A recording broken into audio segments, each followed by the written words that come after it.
Bueno, este proyecto surge tras la lectura de un libro, para mí uno de los más escalofriantes que he leído. Es un libro que se titula Las cartas de la Piraneica, Memorias del antifranquismo, en la que bueno, se relata la cruda realidad que tuvieron que vivir miles y miles de víctimas de la guerra civil española y de la posguerra, y cómo vivieron esa dura época. Bueno, este libro relata más de 15.000 cartas que fueron enviadas por oyentes a la Piraneica, que era la radio independiente española que había en ese momento, era la única radio que no estaba censurada por Franco. Y bueno, relata más de 15.000 cartas que fueron enviadas por estos oyentes en las que se informaba sobre la situación, cosas que habían visto o que estaban viviendo. Y bueno, merece la pena muchísimo leer estos relatos porque la verdad que a mí personalmente han marcado un antes y un después. Desde que yo he leído este libro, no sé, tengo otra manera de ver las cosas. Parece una locura, pero es verdad. Entonces, a partir de aquí, me planteo la siguiente pregunta, y es, ¿mis seres queridos tuvieron que pasar por esto?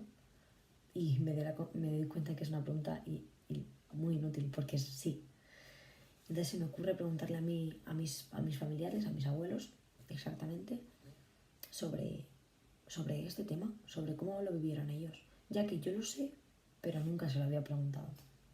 Utilizar un medio como es la pintura, en la que se transmiten muchísimas emociones, me parece muy interesante para mostrar los rostros de estas personas que han vivido tanto y que los años les pesan tanto, porque tras, tras una guerra viene una etapa que es incluso más dura, y luego tienes que vivir con todo eso encima, a cargas, todas estas cosas. Entonces creo que es muy interesante que estas pinturas nos transmitan, sean sinceras, sean miradas sinceras, sean miradas puras, y bueno, acompañarlas de pequeños relatos, pequeños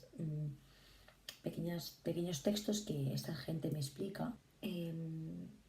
Son amigos, son conocidos, son familiares, gente que no conozco, gente que me presentan y que se ofrece voluntaria para contestar a unas preguntas.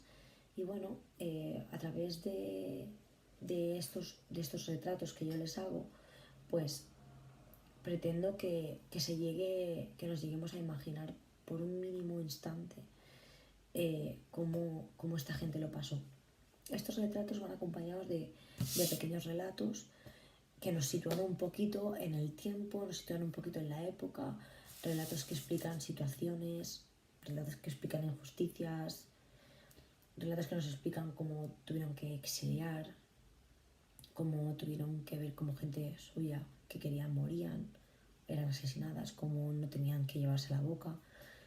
Y bueno, creo que esto crea un ambiente en el que toda la gente que ve estas obras y que lee estos relatos es capaz de transportarse y de llevarnos ahí, ¿no?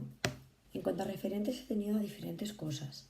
Hay un libro, una publicación que se llama La Barcelona de Català Roca, bueno, en la que bueno, se demuestran más de 300 fotografías de la ciudad de Barcelona en la posguerra, que fueron hechas por Francesc Català Roca, que es un referente para mí en este proyecto también, es un fotógrafo. Y bueno, es un libro pues, que reúne algunas de las imágenes que el fotógrafo hizo durante el siglo XX, en la que relata la sociedad de España en ese momento.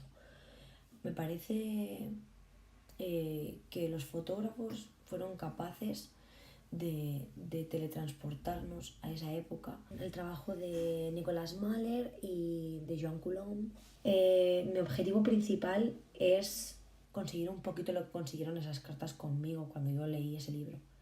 Y es que los espectadores que puedan ver mi obra sean capaces de teletransportarse a ese momento, y que de cuando lean esos pequeños testimonios, pues vean cómo esta persona se está desnudando emocionalmente, espiritualmente, y nos está contando sus vivencias. Y bueno, yo creo que eso ya es digno de escuchar.